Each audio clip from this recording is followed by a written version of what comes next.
Ini tentang cerita sebuah partai di Kabupaten Banyumas, di mana pada pemilu kemarin partai ini memperoleh suara terbanyak kedua.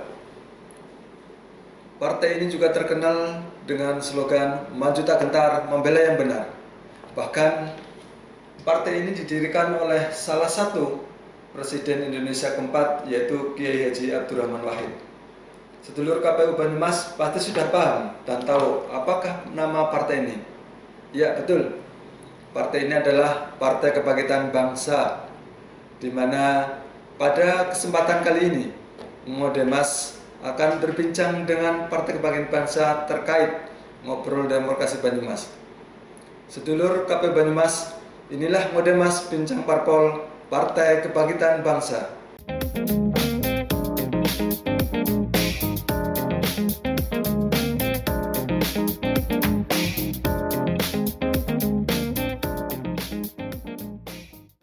Baik, sedulur KPU Banyumas yang saya menyampaikan, pada kesempatan kali ini kita kembali pada kegiatan Modemas Ngobrol Demokrasi Banyumas. Seperti sedulur KPU Banyumas semua ketahui, bahwa salah satu tugas KPU adalah menyelenggarakan pemilihan umum, di mana pemilu itu menghasilkan produk untuk memilih anggota dewan dan juga sekaligus kepala daerah dan presiden. Pada kesempatan kali ini, Modemas Bincang Parpol ini juga yang pertama, di mana nanti kita akan berbicara terkait partai politik yang ada yang mengikuti konsultasi pada tahun 2019 lalu. Baik, sedulur Banyumas semua, telah hadir di studio KPU Banyumas Ibu Siti Mukaromah, yang biasa dipanggil Mbak Erma. Selamat datang Mbak Erma. Selamat datang, terima kasih Mas Hasis. Sehat Mbak? Alhamdulillah. Sehat, terima kasih. Pangestune iki waras seger. Ini salah satu Serikandi di Banyumas, di mana beliau adalah wakil dari KPU, wakil dari Kabupaten Banyumas, Dapil 8 kemarin ya, dan Cilacap, yang menjadi anggota DPR RI di Komisi 6 sekarang. Komisi 6, ya. Baik, Mbak. Masih awet di situ. Mbak Erma, selamat datang. Dan seperti ini keadaan dari KPU Kabupaten Banyumas. Ini juga termasuk studio yang baru di launching sekaligus untuk bincang parpol yang pertama, Mbak. Jadi kebetulan ada beberapa hal yang bersejarah di Banyumas. Yang kedua, bahwa Mbak Erma salah satu Serikandi yang juga kebetulan hari ini bisa hadir ya Mbak ya, Alhamdulillah, dari Jakarta. Iya, saja nih tak awali. Terima kasih Mbak. Baik, sedulur KPU Banyumas, terkait dengan partai politik seperti yang disampaikan tadi di segmen sebelumnya, bahwa PKB atau Partai Kebangkitan Bangsa adalah salah satu partai politik yang notabene lahir setelah pasca reformasi. Iya, betul, reformasi. Kemudian juga tidak perlu dipertanyakan lagi gimana proses lahir dari Partai Kebangkitan Bangsa ini, yang salah satunya diinisiasi oleh Presiden Indonesia keempat ya Mbak, Presiden keempat Abdurrahman Wahid.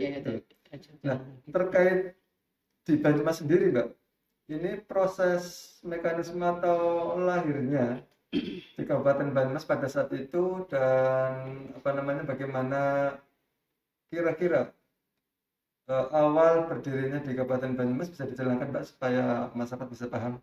Iya, terima kasih Mas Hasis. Untuk seluruh warga Banyumas dan juga seluruh masyarakat Indonesia, kita ingin menyampaikan beberapa hal. Pertama, memang seperti diketahui ya, PKB itu lahir dan muncul karena setelah adanya reformasi. Jadi sekitar 98 PKB ini menjadi bagian dari geliat warga masyarakat, khususnya warga Nahdliyin waktu itu, karena memang inisiasi lahirnya Partai Kebangkitan Bangsa adalah dari inisiasi dari perbincangan dan dari obrolan dari para tokoh Nahdlatul Ulama di PBNU waktu itu. Nah, demikian juga di Kabupaten Banyumas juga seiring dengan pembahasan, seiring dengan PBNU membidani kelahiran partai yang disebut dengan Partai Kebangkitan Bangsa ini, juga di Banyumas juga tidak jauh berbeda. Dalam kondisi reformasi, pasca reformasi, kemudian PBNU melahirkan dan betul-betul bagaimana mengolah atau melahirkannya itu dengan sebuah proses yang sangat luar biasa. Itu pun juga terjadi tidak berbeda jauh yang ada di Kabupaten Banyumas. Banyumas ini sebagaimana daerah yang juga notabene NU-nya besar, kemudian tokoh-tokohnya juga sangat luar biasa. Waktu itu ada almarhum Kiai Haji Nur Iskandar Al-Barzani, kemudian juga ada Pak Musa Abdillah, dan juga tokoh-tokoh yang lain, termasuk ada juga almarhum Bapak Kiai Mamun Nasir, dan juga masih banyak sekali para tokoh-tokoh pendiri PKB di Kabupaten Banyumas ini sangat luar biasa mengapresiasi dan menyambut, merespon ini semua, sehingga dalam bersamaan juga Partai Kebangkitan Bangsa juga dilahirkan, terbentuk ada di Kabupaten Banyumas ini. Prosesnya sangat berbarengan dengan prosesnya tentunya nggak sama persis ya, tapi tentunya inisiasi awal ketika di PBNU, kemudian dalam waktu beriringan juga sejalan dengan itu ketika PBNU Nahdlatul Ulama kemudian menginstruksikan termasuk kepada daerah-daerah, pada akhirnya pembidanan atau proses melahirkan Partai Kebangkitan Bangsa ini menjadi satu proses yang secara menyeluruh di seluruh negara Kesatuan Republik Indonesia ini, melalui tentunya pembidanannya melalui Nahdlatul Ulama. Jadi prosesnya melalui NU. Begitu Saudara Banyumas dan masyarakat Banyumas tentang sedikit proses sejarah di Banyumas terbentuknya Partai Kebangkitan Bangsa. Betul. Dari tokoh-tokoh terkemuka. Tokoh-tokoh terkemuka, termasuk para kader-kader NU yang potensial, baik waktu itu para kesepuan dan juga yang muda-muda juga ada banyak terlibat di dalamnya di situ. Baik, Mbak. Sebelumnya mohon maaf ini Mbak, karena masa pandemi COVID sehingga wajah Mbak Erma mungkin tidak begitu kelihatan semua. Gak apa-apa lah. Sudah pernah lihat saya ketika ada kalau ada spanduk itu kan kira-kira ya seperti itulah. Ya. Jadi saudara Banyumas, mohon maaf karena memang harus prokes sehingga kami tidak bisa menampilkan wajah Mbak Erma secara utuh ya. Jadi kalau ingin lihat di poster-poster aja tuh. Kira-kira beda jauh. Mbak Erma, sebuah partai politik berdiri tentu punya visi misi itu Mbak, terkait dengan adanya kelahiran partai PKB ini. Kira-kira bisa dijelaskan pada masyarakat Banyumas yang mungkin selama ini belum begitu paham sebetulnya visi misi atau apa sih yang ingin disampaikan oleh Partai Kebangkitan Bangsa ini? Iya, visi yang pasti utama adalah bagaimana PKB ini bisa menjadi partai yang bisa membawa nilai-nilai kesejahteraan, nilai-nilai berkehidupan keindonesiaan yang tentunya menjadi konsep bagaimana Indonesia ini berdiri. Kemudian juga apa yang menjadi mabda siasi dalam Nahdlatul Ulama itu adalah bagian dari mabda siasi yang menjadi semangat dan ada dalam PKB, di mana di dalamnya itu ada beberapa item termasuk bagaimana untuk meningkatkan dalam proses konsep pendidikan, kesejahteraan, ekonomi, sosial, budaya, kehidupan yang berdemokrasi yang tentunya bisa menjadi demokrasi itu bisa dinikmati dan dirasakan oleh semua pihak. Kemudian juga bagaimana PKB ini adalah partai yang hadir melalui sebuah organisasi Islam besar, akan tetapi kehadirannya terbuka untuk seluruh warga masyarakat Indonesia. Bukan hanya warga Nahdlatul Ulama. Nahdlatul Ulama sebagai bidan, sebagai tempat berangkat perjuangannya, maka berharap bahwa perjuangan itu tidak lepas dari letak landasan yang sudah diberikan, akan tetapi nilai kesejahteraan, kebaikan, kemaslahatan, demokrasi, dan semua hal yang dinikmati itu adalah untuk seluruh rakyat Indonesia. Artinya terbuka buat semuanya. Jadi di sini PKB hadir adalah, kalau konsep hari ini, PKB adalah hadir dengan konsep rahmatan lil alamin yang akan terus untuk melayani Ibu Pertiwi. Rahmatan lil alamin itu ya, bahwa tidak hanya untuk sebagian orang, bukan hanya untuk sebagian kelompok orang saja, rahmatan. akan tetapi juga untuk seluruh warga masyarakat yang di Indonesia tanpa membedakan suku, agama, ras, ataupun kelompok-kelompok komunitas. Sepanjang untuk Indonesia, untuk kesejahteraan, maka PKB siap hadir bersama. Terkait dengan visi misi tadi bahwa partai politik itu tentunya anggota ataupun kadernya itu ada perikutan Mbak. Kemudian proses selanjutnya adalah terkait dengan pendidikan politik bagi anggota atau bagi masyarakat itu Mbak. Nah, selama ini ada nggak Mbak dari partai PKB itu memberikan politik yang santun, yang benar, yang baik itu ke masyarakat? Ya, itu pasti sangat ada ya. Pendidikan politik itu akan hadir dari kami ya, dari PKB, itu dari banyak cara atau komunitas yang menghadirkan pendidikan politik itu. Pertama tentunya adalah partai itu. Bagaimana partai itu bisa memberikan pencerahan kepada warga masyarakat bahwa politik ini bukan sesuatu yang selama ini dibangunkan bahwa politik itu jahat, politik itu kotor, politik itu pragmatis untuk kelompok dan orang golongan tertentu. Itu tidak. Tapi bagaimana itu adalah kita sampaikan kepada masyarakat bahwa politik itu adalah alat untuk mencapai kebaikan, kemakmuran, kesejahteraan, dan juga alat untuk bagaimana masyarakat Indonesia itu bisa menjadi bagian warga yang baik dan warga yang benar. Nah, itu dihadirkan dengan pola kerja, pola pikir, pola manajerial partai yang baik, sehingga masyarakat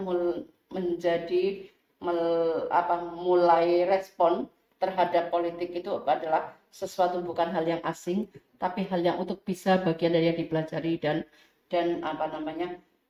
ketika sudah belajar dan paham bisa dicintai dan diikuti. Satu melalui partai politik. Sisi lain juga melalui para kader-kadernya. Baik pendidikan politik melalui kader yang ada di eksekutif atau yang ada di legislatif, atau juga mungkin pada saat para kader itu ikut berjuang untuk menduduki tempat-tempat tertentu. Misalnya para caleg. Maka kewajiban para kader ini adalah memberikan pendidikan politik yang baik kepada masyarakat, memberikan konsep pemahaman bahwa politik itu adalah sesuatu alat untuk mencapai sebuah tujuan yang baik dalam bernegara, dalam berkehidupan kebangsaan, dalam berwawasan, dan dalam mengisi kemerdekaan itu.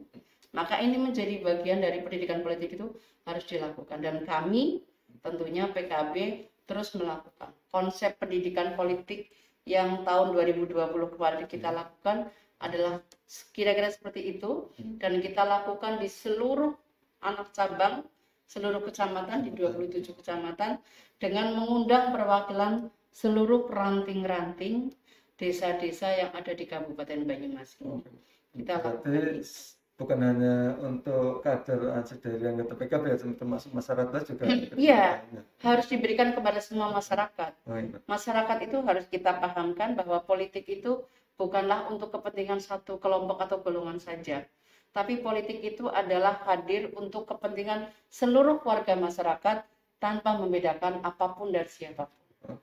Terkait tadi adanya tingkatan berjenjang anak cabang kemudian diranting itu, struktur kepengurusan di PKB itu sendiri seperti apa Mbak? Bisa sampai di bawahnya, sampai apakah ada semua atau gimana? PKB itu kalau dilihat hierarki dari atas itu kita ada yang namanya DPP, Dewan Pengurus Pusat Partai Kebangkitan Bangsa. Itu pusatnya ada di Jakarta Pusat di Jalan Raden Saleh. Nah, itu adalah keanggotaan di dalamnya adalah seluruh provinsi, seluruh kabupaten, seluruh kecamatan dan seluruh desa. Itu paling tinggi di atas. Kemudian di tingkatan bawahnya adalah tingkat provinsi yang namanya Dewan Pengurus Wilayah PKB, yang itu ada di 34 provinsi yang ada di seluruh Indonesia. Kemudian juga ada Dewan Pengurus Cabang. Cabang itu adalah di tingkatan kabupaten. Nah, itu ada di seluruh cabang di 514 ya. 514 kabupaten, kota, plus juga ada penambahan kalau yang di cabang istimewa, yang di luar negeri itu sudah memenuhi syarat masuk di dalam kepengurusan, mereka ada di situ. Berarti ada yang di luar negeri juga? Ada yang di luar negeri juga, ketika teman-teman yang ada di Malaysia, yang aktif di Arab Saudi itu juga strukturnya juga ada. Kemudian juga selanjutnya setelah itu adalah kecamatan. Kecamatan itu adalah Dewan Pengurus Anak Cabang. Disebutnya anak cabang karena dia di bawah kabupaten atau di bawah cabang. Itu seluruh segenap anak cabang kecamatan yang di Indonesia itu ada. Kemudian yang terakhir adalah ranting, Dewan Pengurus DPRT, Dewan Pengurus Ranting. Nah, itu seluruh desa kelurahan itu namanya ranting. Itu. Maksudnya di Banyumas semua desa dari 325 ada? Ada semuanya, bahkan ada satu desa yang lebih dari satu. Ketika ada desa yang penduduknya banyak, kemudian wilayahnya luas, maka karena untuk mengkomunikasikan lebih mudah agar mereka ketika kadang-kadang karena jarak terlalu jauh komunikasinya agak susah, maka kita bagi dua. Kalau tidak salah yang saya paham itu di Kedung Banteng ada tambahan dua atau 3 gitu. Kemudian yang di Cilongok ada 2, jadi 22 di Cilongok. Tergantung wilayah, Mbak. Tergantung wilayahnya ketika bisa satu desa itu 2 ranting. Iya. Dengan kepengurusan tadi, Mbak, ini di kabupaten ini tentu ada kantor gitu, Mbak. Iya. Kantor di kabupaten di Jalan Agus Salim ya, di daerah perumahan Tiara Permai. Oke. Iya, terkait untuk itu karena tadi Mbak Irma bilang bahwa tidak hanya untuk warga negara saja, bahwa semua orang atau semua warga negara bisa masuk dalamnya. Ini mekanisme atau syarat menjadi pengurus atau anggota PKB ketika ada masyarakat atau orang ingin masuk di dalam pengurusan atau anggota tersebut gimana? Tidak sulit, gampang sih.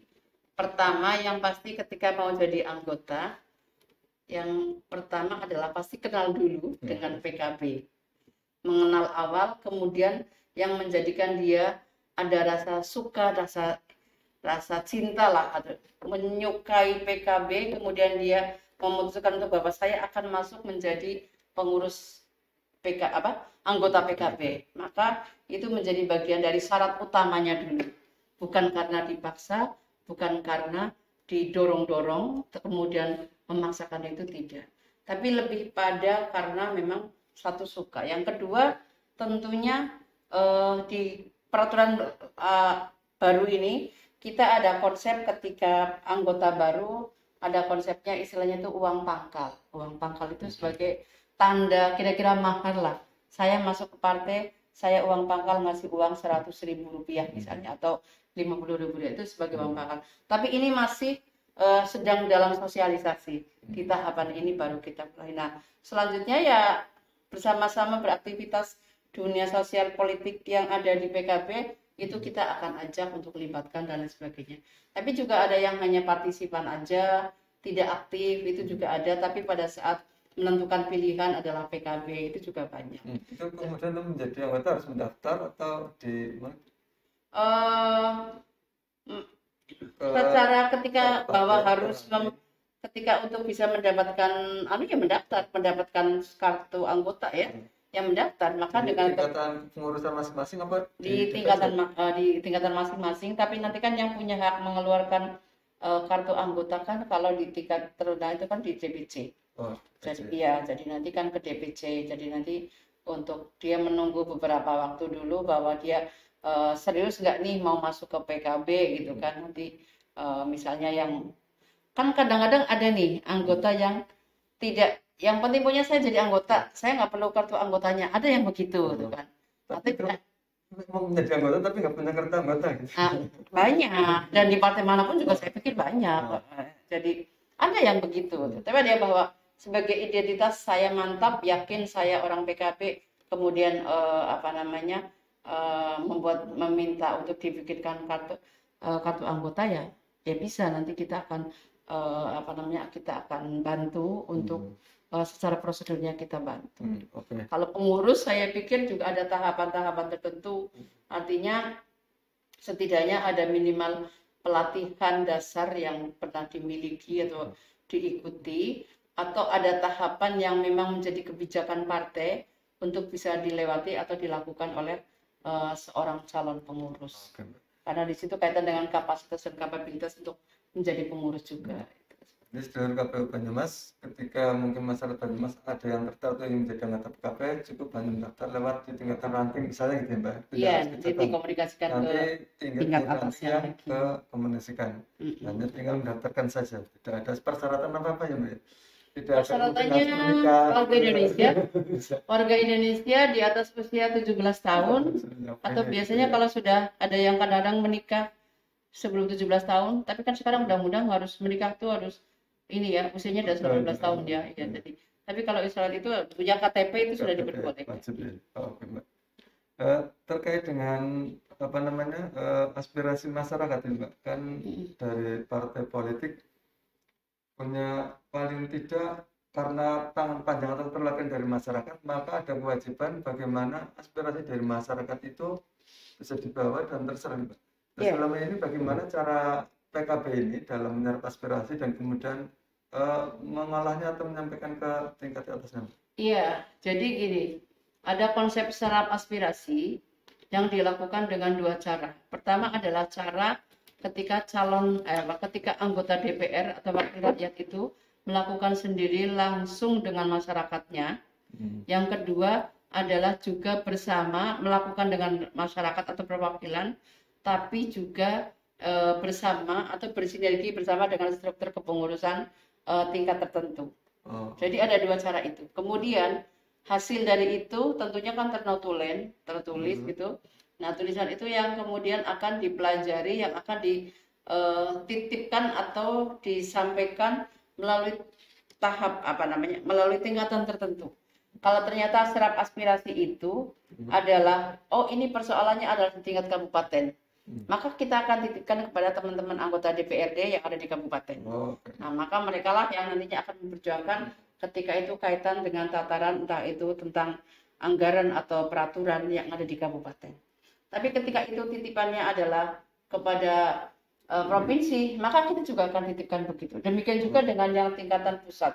Nah, ketika tingkatan RI pusat, maka dia juga akan mendapatkan konsep penyampaiannya agar itu juga sampai ke yang dituju. Itu juga ketika misalnya kayak saya di DTP ada persoalan tentang pendidikan, saya kan tidak bisa langsung kepada Menteri Pendidikan Mendikbud.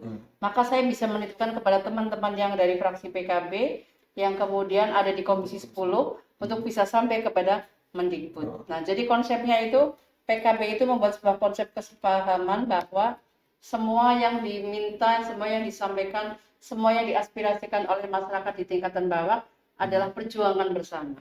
Jadi kita konsepnya akan berbagi tugas dan menjadi satu kesatuan dalam entah itu teman-teman yang di DPR ataupun di eksekutif. Demikian juga dengan teman-teman yang dititipkan kepada melalui eksekutif juga sama. Ketika kita punya pimpinan yang itu memang notabene adalah berangkat dari PKB misalnya, maka ya kita punya hak dan kewajiban untuk menitipkan aspirasi-aspirasi atau serap aspirasi itu untuk disampaikan melalui para eksekutifnya. Berarti tidak kemudian saya boleh sambil minum ya? Silakan Mbak.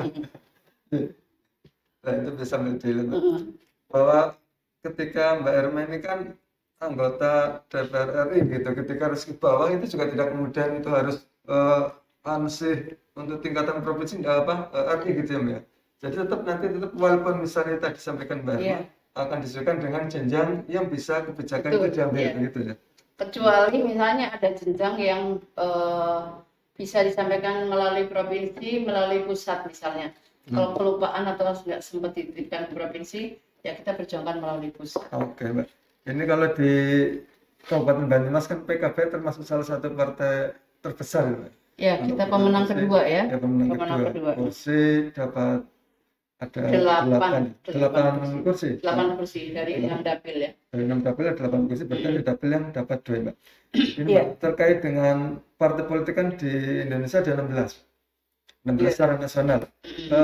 Kemudian bedanya apa sih PKB dengan partai-partai yang lain? Kan juga sama, partai agama juga banyak, nasional juga ada, sama-sama partai, sama-sama anggota dewan. Iya, bedanya sebenarnya sangat ada. Pertama, yang pasti, yang menjadi hal yang nggak bisa dipungkiri, PKB adalah satu-satunya partai Islam yang dilahirkan, dibidani oleh Nahdlatul Ulama, dan satu-satunya partai yang sampai hari ini kita menggunakan konsep dasar, salah satunya adalah dengan menggunakan haluan Ahlus Sunnah wal Jamaah.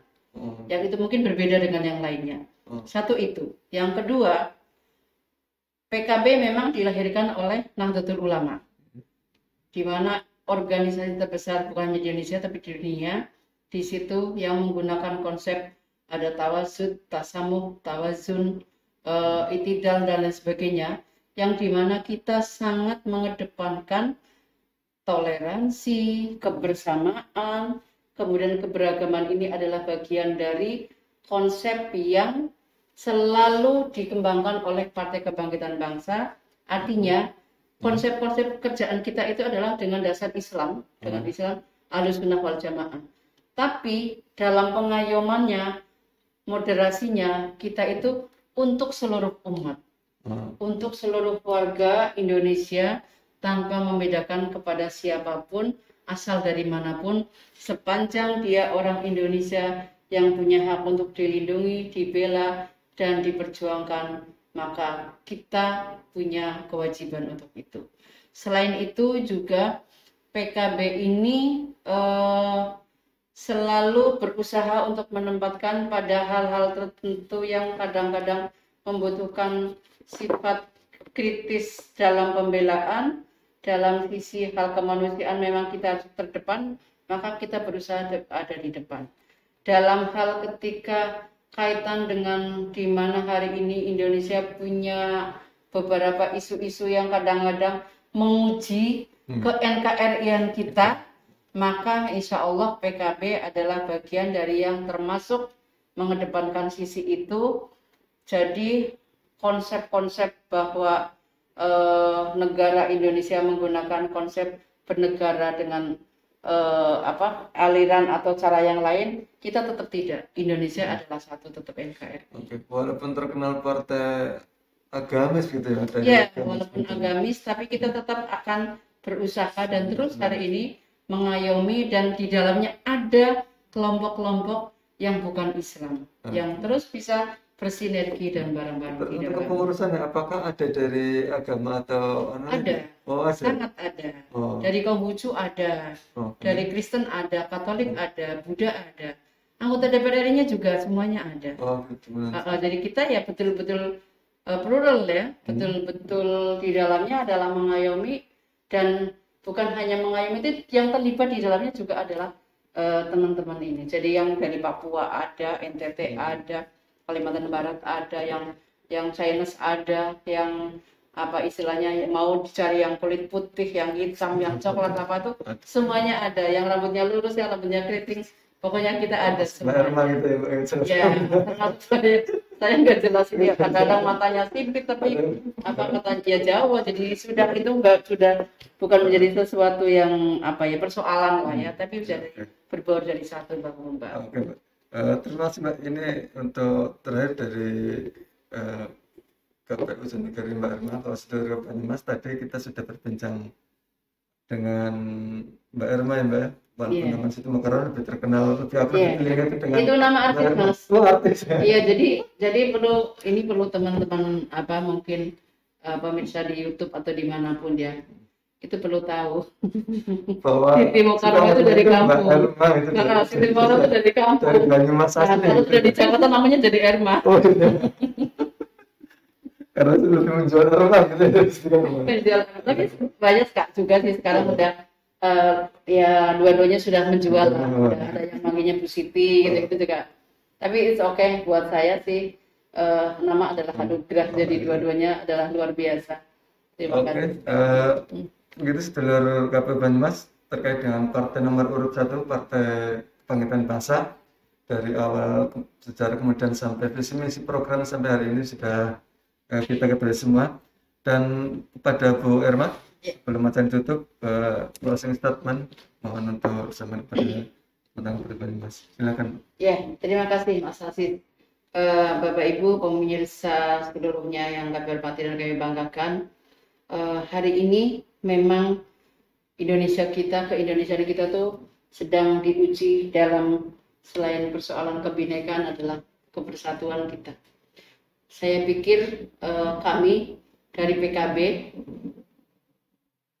terus tidak akan bosan-bosannya akan mengajak seluruh warga masyarakat Indonesia itu untuk semakin menjadi bagian dari warga masyarakat yang semakin cerdas, semakin arif, semakin bijak dalam menyikapi banyak persoalan yang hari ini muncul dan lahir di Indonesia. Apalagi ditambah lagi dengan hari ini kita menghadapi persoalan-persoalan yang lain seperti persoalan adanya wabah dan lain sebagainya. Maka tentunya kami dari PKB tetap punya satu komitmen bahwa kami PKB akan terus bergerak dalam melayani umat, melayani Ibu Pertiwi dalam bingkai rahmatan lil alamin. Mudah-mudahan ini menjadi bagian dari wujud kerja pengabdian konkret seluruh warga Partai Kebangkitan Bangsa, khususnya yang ada di Kabupaten Banyumas dan juga umumnya untuk seluruh Indonesia. Kita akan terus bergerak bersatu untuk menjadikan Indonesia menjadi negara yang baldatun thayyibatun wa rabbun ghafur dalam bingkai negara kesatuan Republik Indonesia. Oke, baiklah seluruh pemirsa yang ada di seluruh Indonesia yang saya banggakan. Kalau kepingin kenal saya lebih dekat lagi, saya ada Facebook, saya ada Instagram, saya juga ada Twitter, Facebook, Instagramku semuanya sama menggunakan nama Erma Mukarramah. Silahkan yang akan untuk mengenal lebih dekat lagi dengan saya ada di Erma Mukarramah. Untuk yang kepingin kenal lebih dekat lagi dengan Partai Kebangkitan Bangsa, untuk lebih kepingin tahu dan siapa tahu nanti akan jatuh cinta kepada PKB dan bisa bersama dengan PKB, ada akunnya, ada Instagramnya, ada Facebooknya, ada Twitternya, itu juga ada di DPP PKB atau websitenya ada dpppkb.go.id.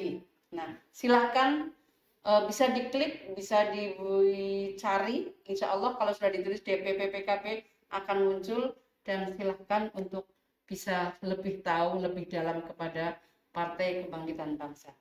Dan untuk acara ini teman-teman jangan lupa untuk di like, untuk di follow, di like, di subscribe, dan juga sebarkan atau berikan informasi tentang Modemas ini kepada seluruh teman-teman, seluruh kerabat, seluruh warga khususnya Kabupaten Banyumas ini. Oke sahabat, jangan lupa follow, like, and subscribe program dari Modemas. Keren. Baik, sedulur KPU Banyumas, tadi bincang kita dengan Bu Siti Mukarramah atau Mbak Erma. Jangan lupa sedulur KPU Banyumas untuk memfollow akun media sosial KPU Banyumas baik di Facebook, Instagram, Twitter, dan TikTok. Serta jangan lupa untuk like, subscribe, dan komen di channel YouTube Kabupaten Banyumas. Juga kepada tadi disampaikan oleh Mbak Erma dari jajaran kepengurusan DPP PKB ataupun simpatisan dan anggota juga sama-sama mohon untuk ikut di like dan subscribe juga media Kabupaten Banyumas. Terima kasih, kurang lebihnya mohon maaf. Assalamualaikum warahmatullahi wabarakatuh.